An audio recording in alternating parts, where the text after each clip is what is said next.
पाश्चात्य देशधारिणी जय श्री कृष्ण चैतन्य प्रभो नित्यानंद श्री अद्वैत गदाधर श्रीवासादि गौर भक्तवृंद हरे कृष्णा कृष्णा कृष्णा हरे हरे हरे राम राम राम हरे हरे ഹരേ കൃഷ്ണ. സത്യത്തിൽ ഞാൻ ക്വാളിഫൈഡ് അല്ല ഇവിടെ മഹാരാജിൻ്റെ ഗ്ലോറിഫിക്കേഷൻ പറയാൻ. എങ്കിലും മഹാരാജിൻ്റെ ഒന്ന് രണ്ട് കാര്യങ്ങൾ, പ്രണവാനന്ദ പ്രഭു മഹാരാജിൻ്റെ അസിസ്റ്റൻ്റായിട്ട് മഹാരാജിൻ്റെ കൂടെ നടന്നിരുന്ന ഒരാഴ്ച മുന്നേ അതിനൊരു ക്ലാസ് ഉണ്ടായിരുന്നു. അതിൽ നിന്ന് ഒന്ന് രണ്ട് പോയിന്റ് ഞാൻ കേട്ടത് ഞാൻ ഇവിടെ പറയുകയാണ്. മഹാരാജിൻ്റെ ആദ്യം പറയണത് മഹാരാജിൻ്റെ സെൽഫ്ലെസ് ആയിട്ടുള്ള സർവീസാണ് പറയുന്നത്. ഇത് വളരെ ഒരു ചെറിയ കാര്യമാണ് എങ്കിൽ തന്നെയും മഹാരാജ് ഓരോ കൊച്ചു കാര്യങ്ങൾ വരും, എങ്ങനെയാണത് നോട്ട് ചെയ്യുന്നത് മഹാരാജ് എന്നുള്ളതാണ് ഇന്ന് മനസ്സിലാവുന്നത്. ഒരു പ്രാവശ്യം GBC മീറ്റിങ്ങിൽ ഗോപാലകൃഷ്ണ മഹാരാജ് മഹാരാജിൻ്റെയും എല്ലാവരും ഉണ്ടായിരുന്നു. അപ്പോൾ ഗോപാലകൃഷ്ണ മഹാരാജിനെ കാണാൻ അവിടെ GBC മീറ്റിങ്ങിൻ്റെ റൂമിലായിരുന്നു, ഇവിടെയായിരുന്നു ആർക്ക് ഗോപാലകൃഷ്ണ മഹാരാജിന് താമസിച്ചിരുന്നത്. രഥനാഥ് മഹാരാജ് ആണെങ്കിൽ അവിടുത്തെ ഗസ്റ്റ് റൂമിലായിരുന്നു. അപ്പോൾ ഗോപാലകൃഷ്ണ മഹാരാജിനെ കാണാൻ പോകണം. അപ്പോൾ മഹാരാജ് ചോദിച്ചു, എങ്ങനെ എനിക്ക് അവിടേക്ക് എത്താൻ പറ്റും, അതായത് ഗോപാലകൃഷ്ണ മഹാരാജ് താമസിക്കുന്ന ആ ഇതിലേക്ക് നമുക്ക് എത്താൻ പറ്റും. അപ്പോൾ പറഞ്ഞു ടെമ്പിളിൻ്റെ ഉള്ളിൽ കൂടെ ഒരു വഴിയുണ്ട്. അപ്പോൾ മഹാരാജ് പറഞ്ഞു അതിൽ കൂടെ പോവുകയാണെങ്കിൽ കുറേ ഡിവോട്ടീസ് വരും, അപ്പോൾ വേറെ എന്തെങ്കിലും വഴിയുണ്ടോ എന്ന് ചോദിക്കും. അപ്പോൾ മഹാരാജ് പ്രണവാനന്ദ പ്രഭു പറയും സൈഡിൽ കൂടെ ഒരു ഗേറ്റ് ഉണ്ട്, സർവീസ് ഗേറ്റ്, അതിൽ കൂടെ പോകാമെന്ന് പറയും. അപ്പോൾ മഹാരാജ് ഓക്കെ എന്ന് പറഞ്ഞിട്ട് സർവീസ് ഗേറ്റിൽ കൂടെ പോയിട്ട് ലിഫ്റ്റിൽ കയറിയപ്പോൾ മഹാരാജ് ചോദിച്ചു എന്ത് ഗേറ്റ് ഈ ഗേറ്റിൻ്റെ പേര് എന്താ പറഞ്ഞതെന്ന് ചോദിച്ചു. അപ്പോൾ പറഞ്ഞു സർവീസ് ഗേറ്റ്. അപ്പോൾ അത് ആപ്റ്റാ, കാരണം നമ്മൾ ഗോപാലകൃഷ്ണ മഹാരാജിന് സർവീസ് ചെയ്യാൻ പോവുക, അത് ആപ്റ്റായിട്ടുള്ളൊരു പേരാണ്. കൊച്ചുകാരിയാണ് എങ്കിലും. പിന്നെ വെച്ചിട്ടുണ്ടെങ്കിൽ മഹാരാജ് പുരി യാത്രയൊക്കെ കഴിഞ്ഞ ശേഷം വൃന്ദാവനത്തിൽ പോയിരുന്നു. അപ്പോൾ വൃന്ദാവനത്തിൽ പോയപ്പോൾ ദേവാനന്ദ പ്രഭു പറഞ്ഞു മഹാരാജിൻ്റെ ഡിസൈപ്പിള് ഒരു ഡിസൈപ്പിൾ മീറ്റ് കൊടുക്കണം.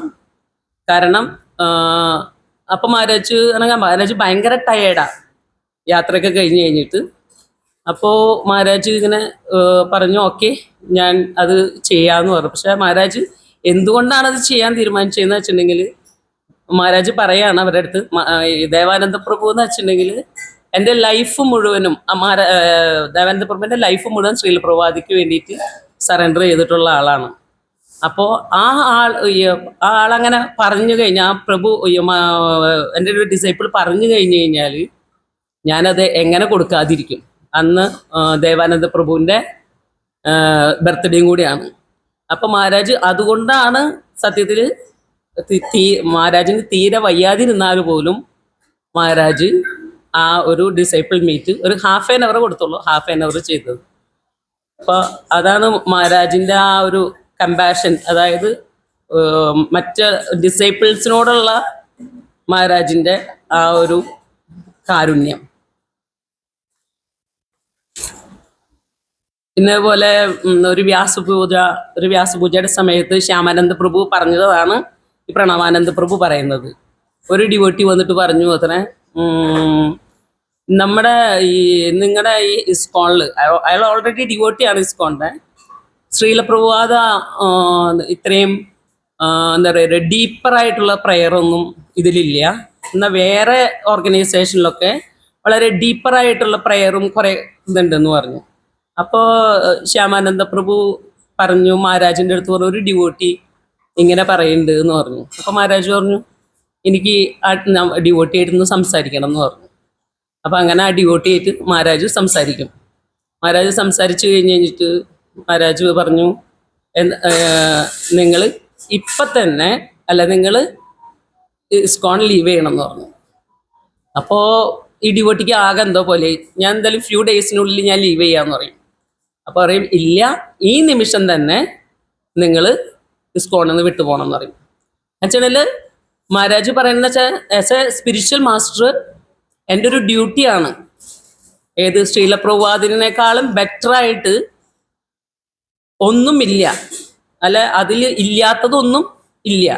അങ്ങനെ പറയണത് ഒരിക്കലും ഒരു സ്പിരിച്വൽ മാസ്റ്റർക്ക് എൻ്റെ ഗുരുവിനെ പറ്റി പറയുന്നത് എനിക്ക് ഒരിക്കലും ടോളറേറ്റ് ചെയ്യാൻ പറ്റില്ല. അപ്പോൾ മഹാരാജ് ചില സ്ഥലങ്ങളിൽ വളരെ ഹ്യൂമിള എന്നെങ്കിലും പ്രഭുപാദിൻ്റെ ഇതിനെയോ ആരെങ്കിലും എന്തെങ്കിലും പറഞ്ഞാൽ, കാരണം അതിലെല്ലാം ഉണ്ട്. പ്രഭുപാദൻ്റെ ഇസ്കോൺ മൂവ്മെൻറ്റിൽ എല്ലാം പ്രഭുപാദ് തന്നിട്ടുണ്ട്. അപ്പം അങ്ങനെ എന്താ പറയുക, മഹാരാജിൻ്റെ പ്രഭുപാദരോടുള്ള ലോയലിറ്റി ആണ് നമ്മൾ കാണുന്നത്. പിന്നെ ഒരു കാര്യമുള്ളത്,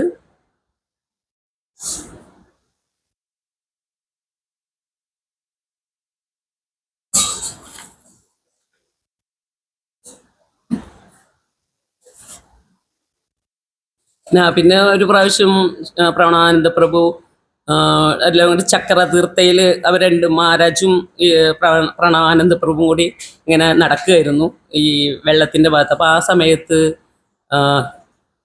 സുഭാഷ് ചന്ദ്രബോസിൻ്റെ ഒരു സ്റ്റാച്ചു കണ്ടു. സ്റ്റാച്ചു കണ്ടപ്പോൾ മഹാരാജ് പറഞ്ഞു, ശ്രീല പ്രഭുപാദിന് വളരെ ഇഷ്ടമുള്ള ഒരാളായിരുന്നു, നല്ല അടുപ്പുണ്ടായിരുന്നു സുഭാഷ് ചന്ദ്രബോസിനോട് എന്ന് പറഞ്ഞു. അപ്പോൾ മഹാരാജ് പറഞ്ഞു, പിന്നെ മഹാരാജ് പറഞ്ഞു, എനിക്കും നല്ല എന്താ പറയുക റിലേഷൻ ഉണ്ടായിരുന്നു എന്ന് പറഞ്ഞു.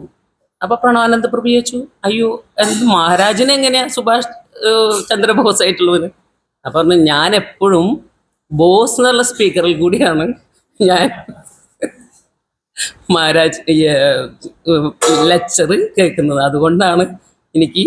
അപ്പം എങ്ങനെയാണ് മഹാരാജിൻ്റെ ആ ഒരു കണക്ഷനും ആ ഒരു ഇത് കാണിക്കുന്നത്. പിന്നെ ഒരു ദിവസം മഹാരാജ് ഒരു ദിവസം മിസ്സായി. മഹാരാജ് എപ്പോഴും ഒരു 1000 ലെക്ചേഴ്സ് ഓഫ് ശ്രീല പ്രഭുപാദയുടെ ഇത് എപ്പോഴും മഹാരാജ് ഇങ്ങനെ കേട്ടുകൊണ്ടിരിക്കും. അപ്പോൾ മിസ്സായി. അപ്പം ശ്യാമാനന്ദ പ്രഭുവിനോട് പറഞ്ഞു, എൻ്റെ ഈ ഇത് മിസ്സായിട്ടുണ്ട്, അതുകൊണ്ട് നിങ്ങൾ അതൊന്ന് എനിക്ക് തിരിച്ച് കൊണ്ടുവരണം, അപ്പം തിരിച്ചു തരണം, കാരണം അതാണ് എൻ്റെ ലൈഫ് ലൈൻ ഡിവോഷൻ. അപ്പം എങ്ങനെയാണ് ശ്രീല പ്രഭുപാദിനോടുള്ള ആ ലോയലിറ്റി എന്ന് വെച്ചാൽ ആ ഡിവോഷനും എങ്ങനെയാണെന്നുള്ളതാണ് മഹാരാജ്. അപ്പം നമുക്ക് ശരിക്കും ലെക്ചർ നമ്മൾ കേൾക്കുമ്പോൾ നമുക്കറിയാൻ പറ്റും. I heard this from Srila Prabhupada yesterday today എന്നൊക്കെ പറഞ്ഞ് നമ്മളെപ്പോഴും കേൾക്കാം. അപ്പം എല്ലാതും മഹാരാജ് എപ്പോഴും കോട്ട് ചെയ്യുന്നത് ശ്രീല പ്രഭുപാദരുടെ ലെക്ചറിൽ നിന്നാണ്. ഇത്രയൊക്കെയാണ് പറയാനുള്ളത്. ഇനി കുറച്ചും കൂടി ഉണ്ട്, സത്യം പറഞ്ഞാൽ എനിക്ക് ഓർമ്മ വരുന്നില്ല. അപ്പോൾ ഹരേ കൃഷ്ണ. ഞാൻ സത്യം പറഞ്ഞ മഹാരാജ് പറഞ്ഞ എല്ലാതും ഫോളോ ചെയ്യണ്ടോയെന്ന് ചോദിച്ചാൽ ശരിക്കും ഇല്ല. കുറേയൊക്കെ ഫോളോ ചെയ്യുന്നുണ്ട്.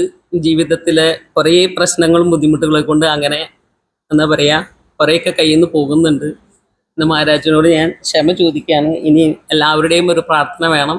എനിക്ക് ഒരു 50% എങ്കിലും എന്താ പറയുക മഹാരാജിൻ്റെ കാര്യങ്ങൾ ചെയ്യാനുള്ള ഒരു ശക്തി തരാനും എല്ലാ ഡിവോട്ടീസിനോടും ഞാൻ പ്രാർത്ഥിക്കാൻ, എൻ്റെ മഹാരാജിനോടും പ്രാർത്ഥിക്കാൻ. ഹരേ കൃഷ്ണ. ഹരേ കൃഷ്ണ. Thank you Mataji.